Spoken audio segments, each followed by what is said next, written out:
തൃശൂർ കോടാലിയിൽ സഹോദരങ്ങൾക്ക് പാമ്പുകടിയേറ്റ വീട്ടിലെ കിടപ്പുമുറിയിൽ വീണ്ടും പാമ്പിനെ കണ്ടെത്തി. ശംഖുവരൻ ഇനത്തിൽപ്പെട്ട പാമ്പിനെ തന്നെയാണ് കണ്ടെത്തിയത്.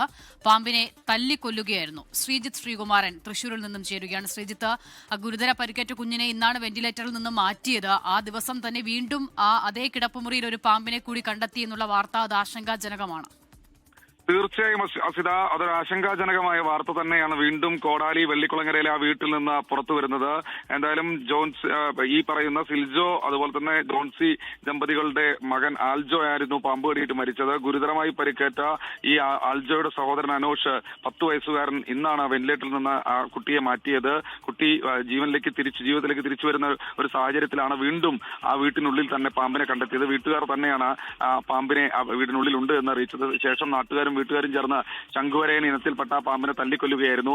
ഏതാണ്ട് കുട്ടിയെ കടിച്ച അതേ ഇനത്തിൽപ്പെട്ട പാമ്പ് തന്നെയാണ്, ആദ്യഘട്ടത്തിൽ നമ്മൾ കണ്ട അതേ ഇനത്തിൽപ്പെട്ട പാമ്പ് തന്നെയാണെന്നാണ് മനസ്സിലാക്കുന്നത്. വനംവകുപ്പ് ഉദ്യോഗസ്ഥർ പ്രദേശം മുഴുവൻ തീയിട്ട് നശിപ്പിച്ച് പാമ്പുകളെ ആ മേഖലയിൽ നിന്ന് തുരത്താനുള്ള ശ്രമങ്ങളൊക്കെ നടത്തിയിരുന്നു. പക്ഷേ ഇത് ഒരുപക്ഷെ ഗ്രൗണ്ടിലെ മറ്റേതെങ്കിലും ഭാഗത്തായിരിക്കാം ഉണ്ടായിരിക്കുക, അല്ലെങ്കിൽ വീടിനുള്ളിൽ കൂടുതൽ പരിശോധനകൾ നടത്തേണ്ട സാഹചര്യം ഉണ്ട് എന്ന് തെളിയിക്കുന്ന തരത്തിലാണ് ഈ ഒരു വാർത്ത ഈ ഒരു ഘട്ടത്തിൽ പുറത്തുവരുന്നത്.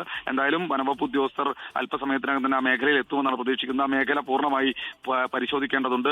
ഇനിയും ഏതെങ്കിലും തരത്തിൽ ശംഖുവരയൻ ഇനത്തിൽപ്പെട്ട പാമ്പുകൾ അല്ലെങ്കിൽ മറ്റേതെങ്കിലും ഇനത്തിൽപ്പെട്ട പാമ്പുകൾ ഉണ്ടോ എന്ന് പരിശോധിക്കേണ്ടതുണ്ട്. ഇതിൽ ഏറ്റവും പ്രധാനപ്പെട്ട കാര്യം, ഇന്ന് തൃശൂർ ജില്ലയിൽ നിന്ന് തന്നെ മറ്റു ഒരു ദുരന്തം അല്ലെങ്കിൽ ഒരു കുട്ടിയെ പാമ്പ് കടിച്ചിട്ടുണ്ട്. ആ കുട്ടി ഇപ്പോൾ ഈ ശംഖുവരയൻ ഇനത്തിൽപ്പെട്ട പാമ്പ് തന്നെയാണ് കടിച്ചത്. Jubilee mission ആശുപത്രിയിലാണുള്ളത്. പക്ഷെ പെട്ടെന്ന് തിരിച്ചറിഞ്ഞതുകൊണ്ട് മാത്രം ആ കുട്ടിയെ ആശുപത്രിയിൽ എത്തിക്കാനായി, കുട്ടിയുടെ ജീവൻ രക്ഷിക്കാനായി ആ കുട്ടി ഇപ്പോഴും ചികിത്സയിൽ തുടരുകയാണ്. ആ ഒരു സാഹചര്യത്തിലാണ് ഇപ്പോൾ ഈ വീട്ടിൽ വീണ്ടും പാമ്പിനെ കണ്ടെത്തുന്നത്. എന്തായാലും വനംവകുപ്പ് ഉദ്യോഗസ്ഥരടക്കം ഉടൻ തന്നെ സ്ഥലത്തെത്തുമെന്നാണ് പ്രതീക്ഷിക്കുന്നത്. അസിത, ഓക്കെ, ശ്രീജിത്താണ് വിവരങ്ങൾ നൽകിയത്. തൃശൂർ കോടാലിയിൽ സഹോദരങ്ങൾക്ക് പാമ്പ് കടിയേറ്റ അതേ വീട്ടിലാണ് വീണ്ടും അതേ ഇനത്തിൽപ്പെട്ട ഒരു പാമ്പിനെ കൂടി കണ്ടെത്തിയത്. പാമ്പിനെ നാട്ടുകാർ തല്ലിക്കൊല്ലുകയായിരുന്നു.